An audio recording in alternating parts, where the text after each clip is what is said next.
Hello friends, welcome to my channel. నేను మీ వసంతి. అందరు మంచిన్నారా? నేనైతే ఎప్పట్లకనే మస్తున్నా. అయితే ఇవాళ నేను మీ ముందరికి ఒక స్వీట్ ఐటెం తీసుకొచ్చేసిన.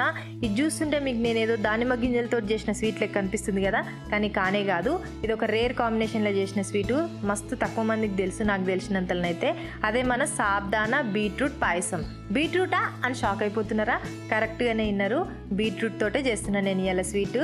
ఈ సాబుదానా బీట్రూట్ కాంబినేషన్లో చేసుకున్న స్వీటు తింటే ఉంటుంది, మస్తు జబర్దస్త్ ఉంటుంది. అది ఎట్లా చేసుకోవాలో చూసేద్దాం ఇక. మరి నేను ఇక్కడ ఒక చాయ్ గ్లాస్ ఉంటుంది కదా, టీ గ్లాసు, దాని నిండా సాబుదానా తీసేసుకున్నా.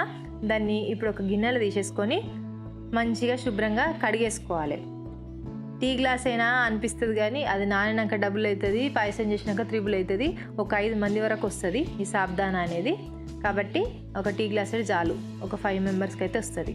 ఇది మంచిగా ఇట్లా కడిగేసుకోవాలి. ఇట్లా కడిగేసుకున్నాం కదా, ఇప్పుడు దీంట్లో నీళ్లు పోసేసుకొని నానబెట్టుకోవాలి. ఒక 3 గంటలు నానబెడితే పర్ఫెక్ట్గా నానిపోతుంది. ఇప్పుడు మనం దీన్ని పక్కన పెట్టి బీట్రూట్ సంగతి ఏందో చూద్దాం ఇక. ఇక్కడ నేను ఒక మీడియం సైజ్ బీట్రూట్ తీసేసుకున్నా. దాన్ని మొత్తం ఏమంటారు తొక్క తీసేసి మనం చిన్న చిన్న ముక్కలుగా కట్ చేసుకోవాలి. ఫస్ట్ టైం చేసేటోళ్ళు అబ్బా పెద్ద బీట్రూట్ ఇంత పెద్దది వేసుకోవాలన్నా అని ఒకవేళ అనిపిస్తే సగం బీట్రూట్ కూడా వేసుకొని చేసుకోవచ్చు. ఇప్పుడు మనం ఈ ముక్కలు చేసుకున్న బీట్రూట్ని వేయించుకోవాలన్నట్టు ఒక మందం గిన్నె తీసేసుకొని దాంట్లో నేను ఇక్కడ 2 టీ స్పూన్ల నెయ్యి వేస్తున్నా.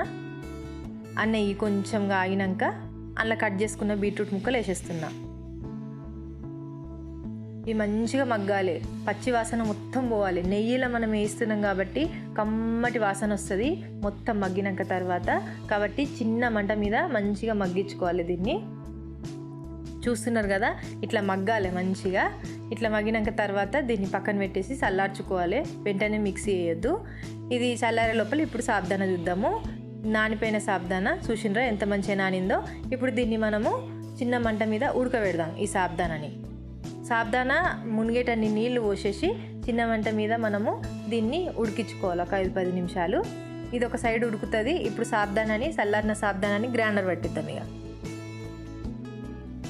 చూసినరా ఎంత మంచి కలర్ వచ్చిందో. ఇట్లా నిగనిగలాడుతుంది కదా, నెయ్యిలో వేయించినాం కాబట్టి. నెయ్యి కాదు అని అనుకుంటే సగం నెయ్యి సగం నూనె పోసి కూడా వేయించుకోవచ్చు. తక్కువ బీట్రూట్ వేసినాం కాబట్టి మనకు మిక్సీ కాదు, అందుకని కొంచెం పాలు పోసి మనము మిక్సర్కి వేస్తే మంచిగా సాఫ్ట్గా పేస్ట్ లెక్క మొత్తం ఈక్వల్గా మంచిగా పేస్ట్ లెక్క అవుతుంది. చూసిండ్రా ఎంత మంచిగా పేస్ట్ అయిపోయిందో. ఇప్పుడు మన సాబుదానా పరిస్థితి ఏందో చూద్దాం ఇక.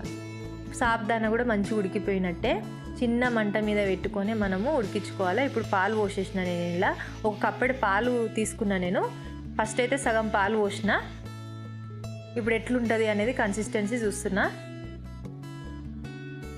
ఇంకా కొంచెం పాలు పడతాయి కాబట్టి నేను ఆయన్ని పాలు పోసేస్తున్నాయి. ఇక మొత్తం మీద ఒక కప్పటి పాలు తీసుకున్నా. ఒక చాయ్ గ్లాసెడు సాబుదానాకి ఒక పెద్ద కప్పటి పాలు తీసేసుకొని మంచిగా ఉడకబెట్టేసిన నేను ఇక్కడ. అడగంటకుండా మంచిగా కలుపుతూనే ఉండాలి. ఇప్పుడు మనం దీంట్లో ఏం చేస్తామనంటే ఇక మిక్సీకి పట్టుకున్నాం కదా పేస్టు, ఇప్పుడు అది వేసేసుకోవాలి ఇక. చూస్తున్నారా, పేస్ట్ వేసేసినాం కదా. ఇప్పుడు కలుపుతూ ఉంటే దాని కలర్ ఎట్లా వస్తుందో చూడండి ఇక. చూసినరా, వావ్, తెల్లటి కలర్ పోయి మొత్తం పింక్ కలర్ వస్తుందిలే. చూడ్డానికి ఎంత మంచిగా ఉంది.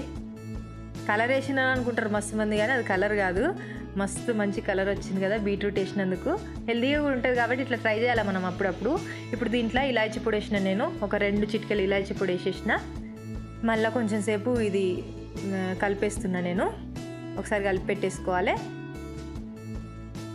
నేను ఇక్కడ లాస్ట్కి వేస్తాను అన్నట్టు చక్కెర. ఒకసారి మంచిగా ఇట్లా కలిపేసినాక ఇప్పుడు నేను దీంట్లో చక్కెర వేస్తున్నా. ఒక గ్లాసెడు దేంతో అయితే సాబుదానా తీసుకున్నానో దాని నిండా చక్కెర తీసేసుకొని వేసుకున్నాను నేను ఇక్కడ. ఇంకా కొంచెం ఎక్కువనే చక్కెర పడుతుంది కాబట్టి మేము తక్కువ తింటాము, ఎక్కువ చక్కెర పడుతుంది. ఎక్కువ తినేటోళ్ళు ఇంకా కొంచెం ఎక్కువ వేసుకోవచ్చు.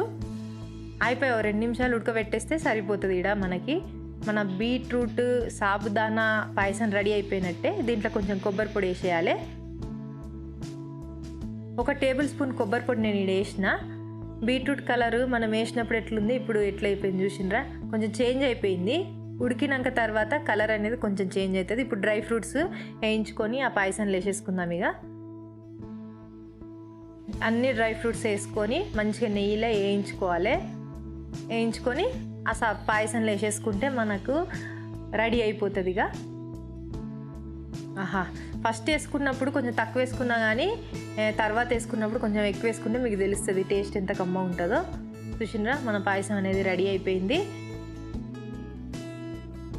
ఇది యాక్చువల్గా నాకు మా అమ్మ చెప్పిన రెసిపీ. ఫస్ట్ మేము కూడా బీట్రూట్ తోట అనుకున్నాము, తర్వాత తింటే మస్తు మంచిగా అనిపించింది. ఒకసారి మా అమ్మ కింద వినాయకుని పెట్టినప్పుడు ప్రసాదం కింద తీసుకుపోయింది. అందరు చూసి ఏంది ఇది కలర్ చేసినరా అని అన్నారు.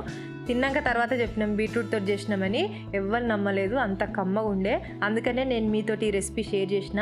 ఒకవేళ మీకు నచ్చినట్టయితే లైక్ చేయండి, షేర్ చేయండి, సబ్స్క్రైబ్ చేయండి, అట్లనే కామెంట్ కూడా పెట్టండి. Thank you for watching. Next time ఇంకొక వీడియోతోటి నేను మీ ముందుకు వస్తా. Bye bye.